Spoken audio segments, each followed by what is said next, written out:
coach, and then do take questions. Just raise your hand and I'll call on you for questions. Thanks you all for being here. Obviously the magnitude of this day isn't lost on us from the non-basketball game piece of it. I'm really impressed with the atmosphere here, the love for women's basketball, the appreciation for what Caitlin's done, and Coach Bluter.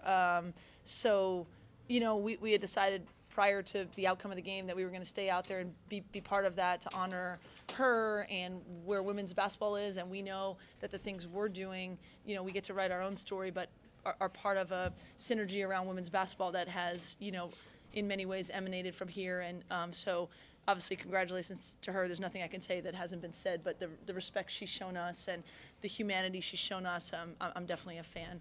As far as the basketball game goes, we're disappointed. Obviously, it's been a long time since we've lost. I think we handled the last loss well, and it made us better. That's what we'll do this time. Iowa played really well. All credit to them. I'm proud of the fact that we had a disastrous, first quarter and battled back to take a lead. We made all kinds of mistakes then. We didn't defend as well as we need to.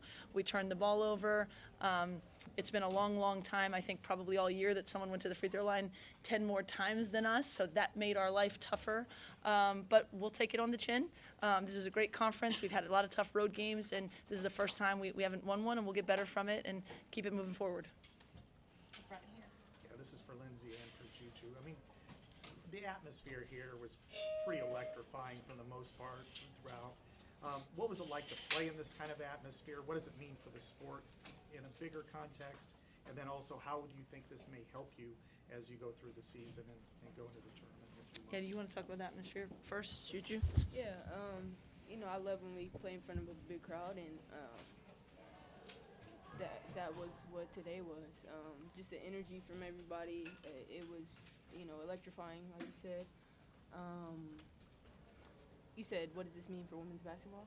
For women's basketball at large, because even the fans cheered you when you were announcing that it happened. Yeah. It's just a testament to I think what Caitlin's done, and then what the direction that the sport is headed in. So I'm super grateful to have a part in it and be able to showcase my talents and what the women's game can do.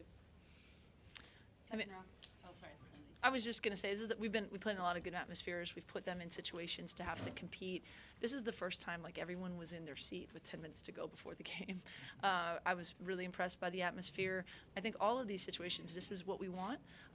When we get to March and April, I think we'll have done this a number of times, and our goal is to make our team better throughout these experiences. And there's no doubt the atmosphere was a factor today, and that's something we welcome.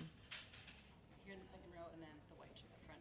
Yeah, Coach JuJu and Kiki, I do want to say it was incredibly classy for you guys to stay out on the court, and I think it's something everybody in the country noticed, and it says a lot about your program. I wanted to ask you about that first quarter, Coach. Maybe if you could talk about that in JuJu, what was going on there that was so difficult for you guys, and then how did that sort of create this hole that was just a little bit too much to come back from? Yeah, I'm not looking at the stat sheet right now, but I've looked at it before. I think we were 1 for 14 from the field. That's not going to win, a lot of games. I thought we gave up some early threes that the crowd was already going to be electric, but we certainly invited them to the party. What we tried to say about this day was we didn't shy away from this moment for Caitlin, but we tried to make the 40 minutes about 2025 Iowa against 2025 USC, and we let them feel good on the offensive end, and we really, struggled to get the looks we wanted to, and then we got good looks for them to drop, right? So we'll look at that film and see what we could do better, but I was really proud of the fact that, that quarter couldn't really have gone worse, and we fought our way. At one point I said, let's get it under 10 by halftime, and our team said, no, heck no, let's get a lead, and that's what we did. So that ended up sort of being the difference in the game, but once we evened it out, we needed to get stops in that second half. We needed to be able to keep them off the free throw line and attack that zone a little bit better, and those are things again that I'll grow from, we'll grow from, and we'll get better. Front row, and then red shirt, white shirt, great shirt. JuJu, I'm curious to get your thoughts on Iowa's defense today, what they did in particular against you, maybe 1v1, and then as a whole, how did Iowa's defense stack up against some of the other defenses you've seen this year? Let me think. I think, like other teams, they kind of, they were always sending 2 or more at me. So it's not something I haven't seen before. I would say that plus the atmosphere, and all that was going on. But, I think it was an off night for our whole team, and I think that was a testament to the environment, like I said. But, we fought our way back and came up short, and, they played great tonight, Iowa. Right here, front and red. Yeah, so a question for JuJu. My co-writer actually pointed out that tonight you had last year's 3 points per game leaders all in the same building. You had Caitlin with her jersey, you had you, and you had Lucy Olson, who was 3rd last year. So why don't you just talk me through a little bit what that's like? You're playing at such a high level, in such a versatile position. You had 27 points to your name tonight, or today. I think I don't really think about that. I think I'm always, grateful to be surrounded by great players. I think it was just a matter of kind of doing what the team needed me to do and trying to make up in that area. So that's always my priority. But when you kind of look out, grateful to kind of be in the same space with players like Caitlin and Olsen. They're great. Right here in front. For JuJu and for Lindsay. JuJu, do you ever think, the trajectory that you're on, points-wise, is close to what Caitlin is ahead of what Caitlin did her first 2 years? And I'm wondering if you ever think about her records. And then, Lindsay, how important is it for the game to have another player who gets everybody excited the way that Caitlin did, the way that Paige does in JuJu? I don't really think about it that often. I think I just try to maximize every game and go in with the same mindset of, trying to do what I do to the best of my ability.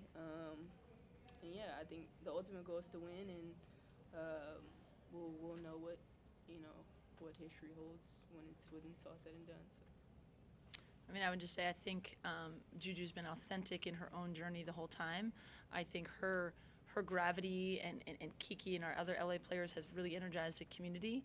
I think it's neat that we have players from LA, 2 smart, talented, beautiful African-American women that if people that look like them can look up to them too, and they're on an authentic journey. And Caitlin, obviously, opened the door to so many new basketball fans, and I don't think we really ever compared JuJu or Kiki or our team to Caitlin in that way, but this progress for women's basketball, I want them to be able to do it and write their own story, and obviously the attention on it is something that they've stepped into and handled it really well, and I don't think women's basketball is going to turn back.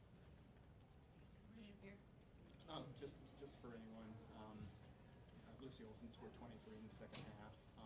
She's got such a unique mid-range game. How difficult was that? Yep. She's a really talented scorer. I actually think her numbers this year sort of belie her ability. She hasn't. She cooked tonight, right? And we know she's capable. She had a really great game at Washington too, but I think she's really finding her rhythm. It's hard when you come to a new program and you kind of have to figure it out. But I thought, we were on our team about giving up too many 3-point attempts in the first half, and I thought we really tried to take away the 3-point line, and then they just drove it right at us in the second half. Again, they got to the free throw line. How many times in the second half? 20 times in the second half. They were the aggressors. I think she got to her spots a little too comfortably.